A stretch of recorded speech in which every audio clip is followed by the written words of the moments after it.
दिल की बीमारियों का खतरा बड़ी तेजी से बढ़ रहा है। आए दिन हार्ट अटैक और कार्डियक अरेस्ट के नए मामले सामने आ रहे हैं और जब तक मरीज को अस्पताल ले जाया जाता है तो काफी देर हो चुकी होती है। लेकिन ज्यादातर मामलों में मरीज को आप सीपीआर के जरिए बचा सकते हैं। आज के शो में बात कार्डियक अरेस्ट पर ही होगी, जहां हम डॉक्टर ऋषि लोहिया से ये जानेंगे कि कार्डियक अरेस्ट होता क्या है, किन कारणों से होता है और अगर किसी को कार्डियक अरेस्ट आए तो आसपास मौजूद लोगों को क्या करना चाहिए। शो के दूसरे सेगमेंट में डॉक्टर हर्षवर्धन राव से जानेंगे कि खाना स्किप करने से लिवर को क्या नुकसान होता है। और कड़क सेहत का जो तीसरा सेगमेंट है वो होगा बेहद खास, क्योंकि ये जिम जाने वाले लोगों के लिए है, क्योंकि इसमें बात होगी क्रिएटिन के बारे में कि क्रिएटिन लेने से कैसे आप दिमाग को तेज कर सकते हैं। नमस्ते, मैं हूं आयुष और आप देख रहे हैं कड़क सेहत।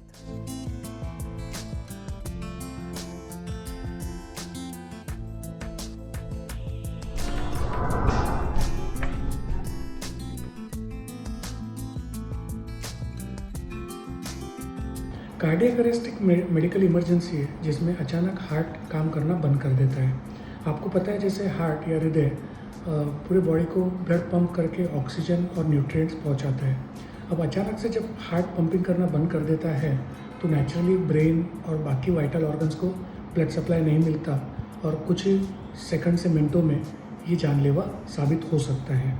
अब एग्जैक्टली कार्डियक अरेस्ट में होता क्या है कि जो हार्ट की इलेक्ट्रिकल सिस्टम है वो काम करना बंद करके जो हार्ट है वो इफेक्टिवली ब्लड पंप नहीं कर सकता। अब कार्डियक अरेस्ट के काफ़ी कारण होते हैं। जो सबसे कॉमन जो कारण पाया जाता है वो हार्ट अटैक है। जब किसी को हार्ट अटैक होता है तो इसके कारण एक बॉडी के अंदर अरिथमिया या एबनॉर्मल हार्ट रिदम तैयार होती है, जिसको वेंट्रिकुलर टैकीकार्डिया कहते हैं। वेंट्रिकुलर टैकीकार्डिया में इफेक्टिवली हार्ट बिल्कुल ब्लड पंप नहीं कर सकता और इवेंचुअली कार्डियक अरेस्ट हो जाता है। हार्ट अपना काम करना रोक देता है और इसके कारण पूरे बॉडी में ब्लड सर्कुलेशन बंद होकर इंसान बेहोश हो जाता है और कुछ सेकंड्स में अगर पेशेंट को मेडिकल ट्रीटमेंट ना मिले या बाय स्टैंडर्ड से सीपीआर या बेसिक लाइफ सपोर्ट ना मिले तो ये जानलेवा साबित हो सकता है। सो देखिए, जब हम हार्ट अटैक कहते हैं तो अगर हार्ट की धमनियों में यानी आर्टरीज या ब्लड वेसल्स में कोई ब्लॉक के कारण अगर ब्लड सप्लाई सफिशिएंट ना हो, अचानक से बंद हो जाए तो हार्ट के कुछ एरिया को ब्लड सप्लाई बंद होने के कारण जो सिचुएशन क्रिएट होती है उसे हार्ट अटैक कहते हैं। अब हम कार्डियक अरेस्ट की बात करें तो टेक्निकली ये हार्ट के इलेक्ट्रिकल सिस्टम यानी वायरिंग सिस्टम का चैलेंज है। जब इस वायरिंग सिस्टम में कोई चैलेंज आता है, अगर कोई कारण से ब्लड सप्लाई कम होने के कारण, बॉडी के सोडियम पोटेशियम के लेवल्स चेंज होने के कारण, ऑक्सीजन कम होने के कारण या कोई भी रीज़न से अगर वायरिंग सिस्टम का कोई चैलेंज आता है और इफेक्टिवली हार्ट कॉन्ट्रैक्शन बंद कर देता है तो उसे कार्डियक अरेस्ट कहते हैं। कार्डियक अरेस्ट हार्ट अटैक का एंड रिजल्ट होता है जिससे इंसान की जान जाती है और ये मेडिकल इमरजेंसी है। इम्पॉर्टेंट है पहले तो हम मदद के लिए बुलाएं, सो हमने आसपास और किसी को हेल्प के लिए बुलाना चाहिए और इमीडिएटली कार्डियक एम्बुलेंस या हॉस्पिटल कॉल करके कार्डियक हॉस्पिटल कॉल करके एम्बुलेंस के लिए अप्रोच करना चाहिए। सेकंड चीज़, जब तक कि एम्बुलेंस अवेलेबल होती है हमें बेसिक लाइफ सपोर्ट यानी कार्डियोपल्मोनरी रिससिटेशन स्टार्ट करना होता है। बीएलएस आप इंटरनेट पे या फिर बेसिक अमेरिकन हार्ट एसोसिएशन के कोर्सेस अटेंड करके इसको एकदम साइंटिफिकली करेक्ट तरीके से सीख सकते हो।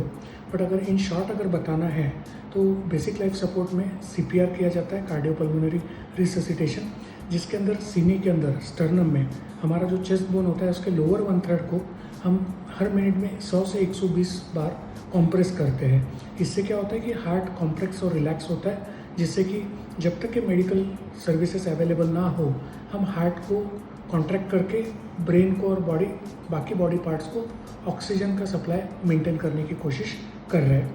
बट सीपीआर करते करते हमारा यही होना चाहिए कि पेशेंट को नियरेस्ट मेडिकल फैसिलिटी में शिफ्ट किया जाए ताकि उन्हें डेफिनेटिव ट्रीटमेंट मिल सके। किसी को अगर कार्डियक अरेस्ट होता है तो उसका कारण ढूंढना और उस कारण को ठीक करना। मेजॉरिटी केसेस में कार्डियक अरेस्ट हार्ट के ब्लॉकेजेस के कारण यानी हार्ट अटैक या कोरोनरी आर्टरी डिसीज के कारण होता है। तो अगर हम इसे ट्रीट कर देते हैं तो फिर से कार्डियक अरेस्ट का रिस्क कम हो जाता है। कुछ लोगों में अरिथमियास के कारण यानी हार्ट के रिदम एबनॉर्मलिटी के कारण भी कार्डियक अरेस्ट हो सकता है। तो ऐसे सिचुएशन में डायग्नोसिस करके उनको मेडिसिन या फिर एक डिवाइस, एक तरह का पेसमेकर होता है जिसे इम्प्लांटेबल डिफिब्रिलेटर कहते हैं, वो अप्लाई करके कार्डियक अरेस्ट को प्रिवेंट कर सकते हैं। तो सुना आपने, हार्ट अटैक और कार्डियक अरेस्ट ये दोनों अलग चीजें हैं, अलग कंडीशंस हैं। और अगर किसी को कार्डियक अरेस्ट होता है तो आप एम्बुलेंस आने तक सीपीआर देकर मरीज की जान बचा सकते हैं। अब बढ़ते हैं शो के अगले सेगमेंट की ओर, जिसका नाम है अंदर की बात।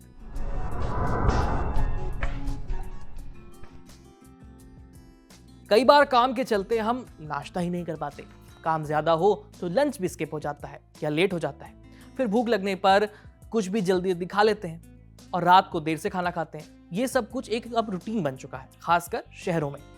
लेकिन आप शायद ये नहीं जानते कि ये जो आदतें हैं धीरे धीरे आपके लिवर को नुकसान पहुंचा रही है। टाइम पर खाना न खाने के कारण लिवर को नुकसान कैसे होता है ये बताया है डॉक्टर हर्षवर्धन राव ने।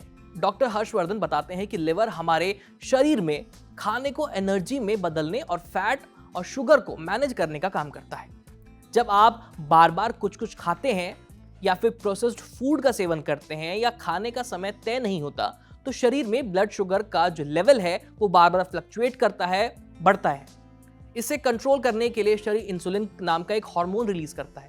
लेकिन जब ये प्रक्रिया लगातार चलती है तो शरीर में इंसुलिन का स्तर लंबे समय तक बढ़ा रहता है और धीरे धीरे इंसुलिन रेजिस्टेंस की स्थिति बन जाती है। इसका असर सिर्फ शुगर तक सीमित नहीं रहता, बल्कि वजन बढ़ना, ब्लड शुगर का हाई रहना और लिवर में फैट जमा होना, ऐसी समस्याएं शुरू हो सकती हैं। यही स्थिति आगे चलकर एक गंभीर बीमारी का रूप ले सकती है, जिसे metabolic dysfunction associated fatty liver disease कहा जाता है, जिसे पहले नॉन अल्कोहलिक फैटी लिवर के नाम से जाना जाता था। इसकी सबसे खतरनाक बात यह है कि शुरुआत में इसके कोई भी साफ लक्षण नजर ही नहीं आते। जब तक इसका पता चलता है तब तक लिवर को काफी नुकसान पहुंच चुका होता है और यही वजह है कि इसे साइलेंट डिजीज के नाम से जाना जाता है। हमारे शरीर का मेटाबॉलिज्म एक तय सर्कैडियन रिदम पर काम करता है, यानी दिन में तेज और रात में धीमा। ऐसे में अगर आप रात को देर से खाना खाते हैं तो शरीर उन कैलोरीज को बर्न करने के बजाय उसे स्टोर करने लगता है। यानी जो चीज आप दिन में खाते हैं वही अगर आप रात में खाएंगे तो उसका असर बिल्कुल अलग हो जाता है। धीरे धीरे ये आदत लिवर में फैट बढ़ाने लगती है और मेटाबॉलिक बीमारियों का खतरा बढ़ जाता है। आज के समय में ये खराब आदतें जानबूझकर नहीं बल्कि हमारे खराब लाइफस्टाइल की वजह से बन रही हैं। लंबी ऑफिस शिफ्ट, तनाव, देर से घर पहुंचना, हर वक्त कुछ ना कुछ खाते रहना, सभी फैक्टर्स मिलकर हमारी डाइट को बिगाड़ रहे हैं। थकान, हल्का पेट दर्द या फिर रिपोर्ट में लिवर एंजाइम्स का बढ़ना, इन संकेतों को अक्सर नजरअंदाज कर दिया जाता है। लेकिन अच्छी बात यह है कि लिवर को हेल्दी रखने के लिए बहुत बड़े बदलाव करने की कोई जरूरत नहीं है। छोटी छोटी आदतें बड़ा फर्क ला सकती हैं। जैसे आप समय पर अपना खाना खाइए, मील्स के बीच में सही गैप रखिए, बार बार स्नैकिंग से बचिए, प्रोसेस्ड फूड को कम कर दीजिए, हो सके तो बिल्कुल बंद कर दीजिए और सोने से ठीक पहले खाना न खाएं। यह आसान सा बदलाव न सिर्फ आपके लिवर को हेल्दी रखेगा बल्कि पूरे शरीर की सेहत को दुरुस्त रखेगा। फिलहाल इस सेगमेंट पे इतना ही। अब बारी कड़क सेहत के आखिरी सेगमेंट की, यानी रोज का पोषण, जिसमें आपको मिलेगी न्यूट्रिशन के बारे में जानकारी।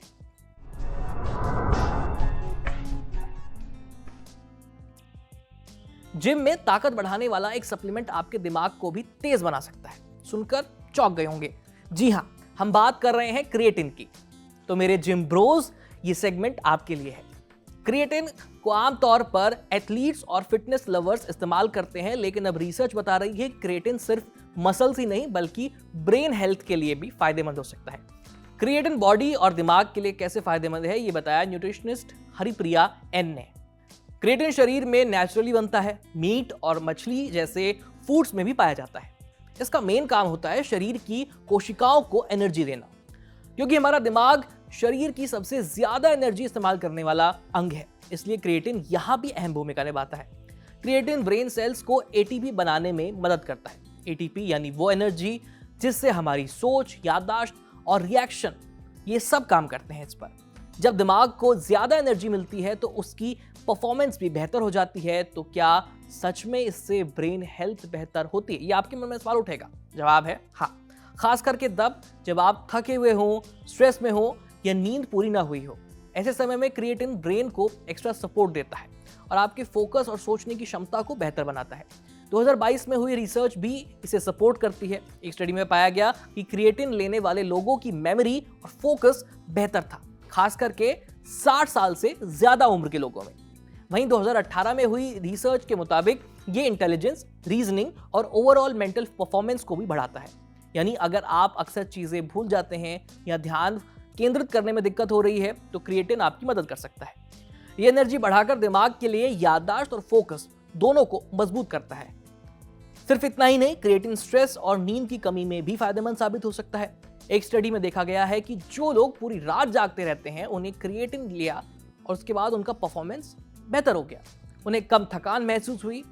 तो इसे लेना कैसे चाहिए? सबसे ज्यादा रिसर्च क्रिएटिन मोनोहाइड्रेट पर हुई है। आमतौर पर ये वाला क्रिएटिन 5 ग्राम रोजाना की डोज आप ले सकते हैं, लेकिन कुछ मामलों में डॉक्टर की सलाह के बाद ये डोज 10 ग्राम तक दी जा सकती है। ज्यादातर हेल्दी लोगों के लिए क्रिएटिन लेना सुरक्षित माना जाता है, लेकिन कुछ लोगों को शुरुआत में पानी रुकना, पेट फूलना या हल्की परेशानी हो सकती है, जो समय के साथ ठीक हो जाते हैं। लेकिन अगर परेशानी लंबे समय तक रहती है तो डॉक्टर से एक बार मिल लीजिए। हाँ, अगर किसी को किडनी की कोई दिक्कत है या फिर आपको डिहाइड्रेशन की समस्या है तो ऐसे लोग को क्रिएटिन लेने से पहले एक बार डॉक्टर से जरूर मिलना चाहिए। कड़क सेहत के इस एपिसोड में आज इतना ही। अच्छा, अगर आप डॉक्टर हैं या आपका डॉक्टर से कोई सवाल है तो स्क्रीन पर दिख रही इस ईमेल आईडी पर अपने सवाल और अपने सुझाव हमें भेज दीजिए। ये वीडियो अगर आप फेसबुक पर देख रहे हैं तो हमारे फेसबुक पेज को लाइक कीजिए। यूट्यूब पर देख रहे हैं तो हमें सब्सक्राइब करना मत भूलिएगा, और हाँ, घंटी जरूर बजा दीजिए ताकि जब भी हम नया वीडियो अपलोड करें तो आपको नोटिफिकेशन जरूर आए। मैं हूं आयुष, मिलते हैं आपसे अगली वीडियो में, तब तक के लिए बाय बाय।